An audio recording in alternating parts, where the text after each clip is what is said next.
Komið sæl og velkomin í hádegisviðtalið. Stjórn Rey, sem að fullu í eigu Orkuveitu Reykjavíkur, undirritað á dögunum undir viljayfirlýsingu í Djibouti og minnihlutinn í borgarstjórn segir sjálfstæðismenn vera að hverfa til fyrri stefnu. Hjá mér Sigrún Elsa Smáradóttir, stjórnarmaður í Orkuveitunni, komdu sæl. Segðu mér kannski fyrst, út af hvað gengur þessi samningur sem var að undirrita? Já, þetta í rauninni tvíþættur samningur. Annars vegar að ræða hagkvæmni athugun og þá boranir og gert þá ráð fyrir að boranir verða boðnar út á svæðinu og það gert ráð fyrir að bora alltaf 5 tilrauna borholum þarna til þess að kanna bæði kraft og efnasamsetningu á svæðinu og það bara samningur þetta sem hefur verið undirritaður og ég sé ekki að Rey bakki neitt út úr þeim samningi. Og síðan þetta var sem sagt tvíþætt og síðan var skrifað undir það sem kallast Head of Terms sem þá hvernig, ef niðurstaðan jákvæð úr þessum athugunum, hvernig samningur myndi líta út í framhaldinu. En nú hefur Kjartan Magnússon sagt að þetta sé bara hagkvæmni könnun og það sé ekki verið að fara í neinar virkjanaframkvæmdir. Hann ekki að segja satt frá þá? Já, það náttúrulega til þess að kanna hagkvæmni þá þarf náttúrulega að bora hólur, tilraunar hólur og það sem sagt búið að skrifa undir að það verði gert. En síðan það hinn hlutinn sem þá sem sagt samningur og þá viljayfirlýsing í raun framhaldið að fara út í þarna 50 til 100 megawatta virkjun sem nú kannski aðeins meira en hann hefur viljað láta í veðri vaka. Annað, það líka talað að hann segir líka þetta var verkefni sem við voru farin að stað með áður en að fári í kringum Rey kom upp í haust. Það hefði ekki verið hægt að snúa frá þessu. Já, í rauninni það rétt að Guðlaugur Þór og Vilhjálmur, Þótt Vilhjálmsson, að þeir undirrituðu hér fyrstu viljayfirlýsinguna þetta Djibouti verkefni þegar forseti landsins kom hér til Íslands þegar að Guðlaugur Þór var stjórnarformaður Orkuveitunnar og það hófst þetta og síðan þá hefur verið unnið eftir þessari viljayfirlýsingu. Þetta í rauninni framhald af því.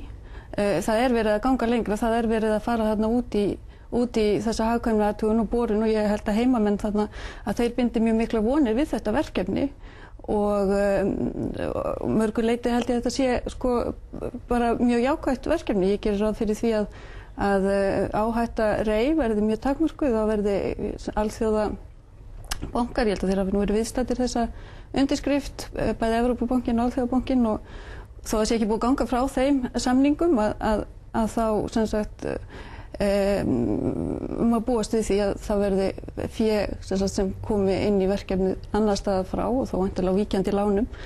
Þannig að ég held að þetta sé bara í anda stefnu stýrihóps borgarráðs sem skilaði af sér og var undirrituð hérna fyrir einhverjum 2 mánuðum síðan og allir ætluðu að vinna eftir.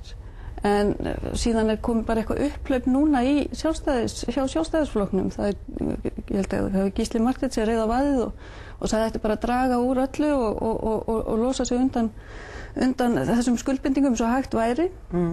Og Kjartan hefur nú tekið undir það segist verið að gera það það bara mjög sérstakt hann náttúrulega alls ekkert að því, hann á fullu bara, ég meina, núna forstjóri Rey í Alaska möguleika þar, rétt áður þau fóru út að þá sem sagt skrifuðu þau undir viljayfirlýsingu við Eþíópíu þeir í sömu ferð og þau fóru til Djibouti að þá skrifuðu þau undir Letter of Intent sem í Jemen að fara þar í svona kanna möguleika.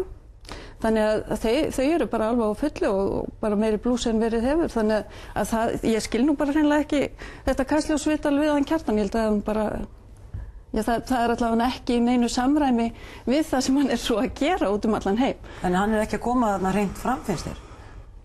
Nei, ég get ekki síðan að draga nokkur sköpuðum hlut, heldur þvert á móti og bara fullu í þessum verkefnum og Rey sig bara á blúsandi fart og ég held að það sé í rauninni, svo ég segi, samræmi við niðurstöðu við niðurstöðu stýrihópsins sem Svandís Svavarsdóttir stýrði og bara í rauninni við búið.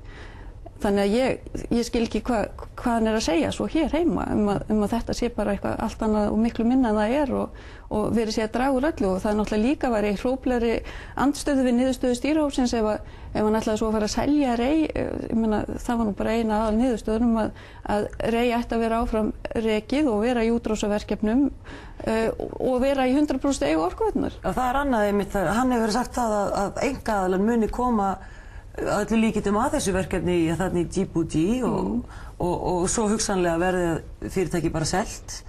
Já, sko þetta með að fyrirtæki verið selt alveg nýtt fyrir mér og eins og ég segi algjör andstæðu við það sem sagt var niðurstaða stýrihópsins. En hvernig hugnast ykkur að fá fjármagn frá einkaaðilum minni? Ég held að það sé algjörlega nauðsynlegt og það er líka í samræmi við niðurstöðu stýrihópsins. En það gengur þvert á það sem sjálfstæðismenn sögðu í haust? Já, það bara þeirra vandamál sko, en þeir samþykktu þessa niðurstöðu stýrihópsins að það er ekki takt að vera í svona verkefnum og hætta fé bara, þú veist, Orkuveitunar og Rey endalaust í þau. Það sem allan eins og ég skildi og ég sé þetta fyrir mér að þetta fyrirtæki Reykjavík Energy Invest eigi að vera rekið og þá eigi það að koma að verkefnum í það með þekkingu og kannski svona verkefna stýra verkefnunum, fá fjármagn hvort sem frá alþjóðabönkum eða bara sjálfstæðum fjárfestum að verkefnunum mörgum tilfellum eins og ég get ímyndað mér ef af einhverju verður þarna í Alaska þá verður það heimamenn sem muni fjármagna það verkefni en síðan muni Orkuveitan deila þekkingu með þeim sem það vilja og hafa eitthvað fyrir sinn snúð í þeim efnum. Nú situr þú í stjórn Orkuveitunar. Er einhugur stefnu Rey þar innan? Já, sko, eins og ég segi, þessar yfirlýsingar Kjartans Magnússonar í Kastljósviðtali í gær komu mér algjörlega í opna skjöldu og eru þvert á það sem við höfum rætt sko, fyrir síðar í þessum málum og það þarf nú bara aðeins að sko, fá kannski að setjast og hann fá kannski bara að fá tækifæri til þess að bakka út úr þessum hugleiðingum sínum sem ég held hann sé bara einn í sko, og eru bara splunku nýjar þannig að heldur hann sé undir einhverjum þrýstingi frá flokkssystkini sínum í borginni sem hafa talað með töluðum það í haust að það væri bara prinsippmál að hleypa ekki einkaaðilum þarna inn? Sko það er eitt með eignarhald á Rey og það sem í haust var að gerast með þessum 20 ára samningi og svo framvegis sko, það er allt annað, ég held að hins vegar þegar við tölum einstöku verkefni að þá hljótu við að þurfa að vera í samstarfi við einkaaðila ef við annar borð ætlum að vera í þessu og ég held bara að okkur beri skylda til þess, bara raun og siðferðilega skylda til að deila þessar þekkingu. Hvað finnst ykkur í minnihlutanum þetta mál allt saman sem virðist endalaust koma upp á yfirborðið aftur og aftur? Ég veit eiginlega ekki hvað maður á að segja þetta, sko, það er nú bara svo margt í þessum meirihluta núna sem maður bara hreinlega áttar sig ekki á. Það er sko, menn virðast trekk ekki ná einhvern veginn að hugsa sér niður á eitthvað fast land í málum, heldur virðist svona tilfinningasemi og þetta er svona viðbragðs bara sveigt af braut bara til að bregðast við einhverju einni gagnrýni og það virðist einhvern veginn ekki vera nein kjölfesta í þessu eða sko neitt fast land. Það menn bara blakta fram og tilbaka og þetta er náttúrulega algjörlega óþolandi og fáránlegt til dæmis sem menn ætla að fara núna að bakka út úr þessu verkefni þannig í Djibouti án þess að bara beinlínis að þessar borhólur sýni fram á það sé ekki hagkvæmt að fara í þetta verkefni en menn ætla bara að bakka út úr því af því þá bara getur Ísland og Íslendingar bara áleita á þeim bara bjóða hnekki við þetta. Ég meina það er þarna búið að blanda eins og ég segi alþjóðaböngum inn í þetta mál og fyrir utan bara þær væntingar sem heimamenn hafa til verkefnisins og þessara viljayfirlýsinga og þessara samninga sem ég nú meina séu frekar samningar heldur en viljayfirlýsingar, allavega er þetta samningar þessar tilraunaboranir. Já, þannig að þessar yfirlýsingar svo í gær og síðan á þriðjudag þetta er bara algjörlega ný staða í málinu. Og þið voruð ekkert búin að heyra neitt vera af því að þetta draga, þetta hugsanlega, Reykjavíkurborg ætlaði hugsanlega að selja Rey?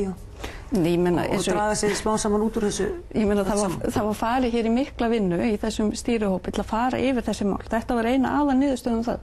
Gísli Marteinn átti sæti í þessum stýrihópi og skrifaði undir þessar niðurstöður að REI ætti að vera í orkuútrás og einkaaðilar að koma að einstökum verkefnum og að REI ætti að vera í 100% eigu Reykvíkinga. Og ég meina, það eru bara, eins og ég segi, einhverjir 2 mánuði síðan þetta var niðurstaða og miklu og löngu ferli og mikilli vinnu og yfirlegu og þetta bara, ég veit ekki úr hvað átt menn að koma. Menn eru bara með eitthvað allt aðra hagsmuni að leiðarljósi heldur en hagsmuni REI, Orkuveitunar, Reykvíkinga eða Íslendinga því að skipta. Sigurður Elsa, við komumst í miður ekki lengra og hádegisviðtalinu er lokið. Þakka fyrir komuna. Verið sæl.